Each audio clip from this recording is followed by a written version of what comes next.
Alis ba kayo na tita? Hindi na. Sabi ko, dito lang kami sa bahay. Ay! Anyari? Nagloko na naman. Lagi lang tong ganto. Bibili ka ba ng bago? Bakit di mo na nabilin yung, yung Steam Deck? Mas masaya yun. Gusto ko nga rin yun eh. Pero hindi na siguro. Alam ko naman na malaki na ang gastos ng mami sa pagkikimo ko. Kaya nga sa birthday ko, gusto ko dito lang kami, sa bahay. Uy, ano iniisip mo? Wala. Naisip ko kasi paano kung mag-isa ka dito. Hindi ka ba naiinip? Hindi Kasi, lagi naman kitang kausap eh. Hindi ka pa ba nabobore kapag magkausap tayo? Hindi. Kahit paulit-ulit na lang yung kwentuhan natin? Hindi nga. Oh, nangyari sa'yo? Okay ka lang? Okay lang. Sure ka, ha? Ano nararamdaman mo? Ngayon, Oo. nai-in love.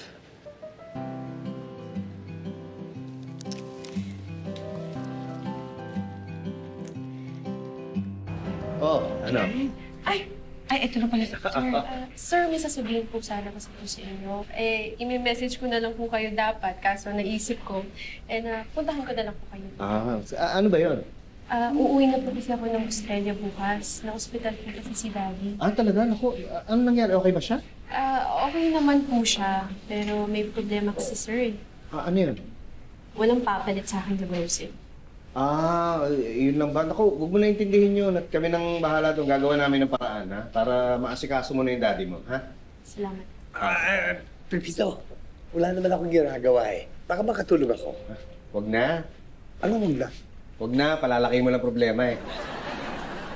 May naisip po akong pwedeng pumalit sa akin, kaso hindi ko siya kasama sa grocery. Sino? Si Chito po.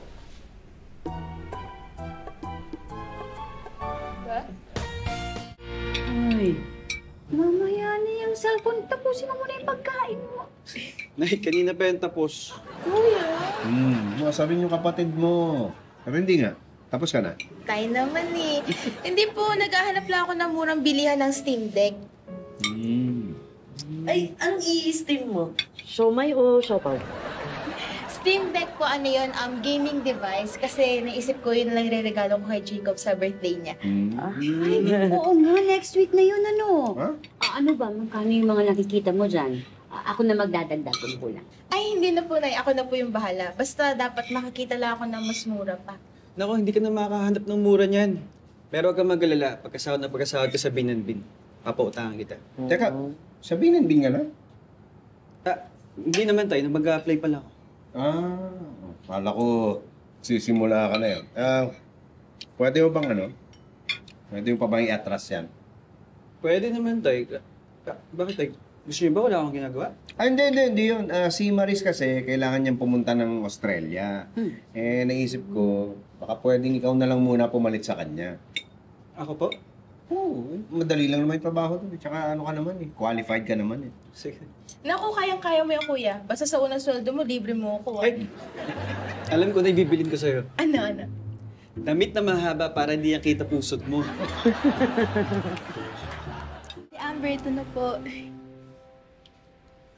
Are you sure mag-apply ka ng part-time work here? Hanggang 2 p.m. lang naman po kasi yung klase ko. Tapos Monday to Thursday lang din naman yun. Kaya kakayanin naman po na sked ko yun.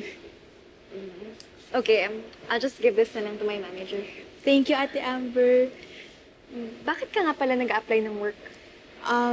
Meron po kasi akong gustong bilhin eh. Oh, then why not ask help from Chito? I'm sure kaya kanyang pahiramin. Gusto ko po kasi sana sariling pera ko yung pambili nun kasi panregalo ko kay Jacob din sa birthday niya. That's so sweet. Dory, ikaw ang i-recommend ko sa manager namin. Ay, thank you, Ate Amber. Promise po, hindi kayo mapapahiya sa akin. Kabisado ko kaya yung buong menu nyo dito. Talaga? Tinulungan ka ba ni Chito? Ay, hindi. Kasi natikman ko na lahat ng food nyo dito eh.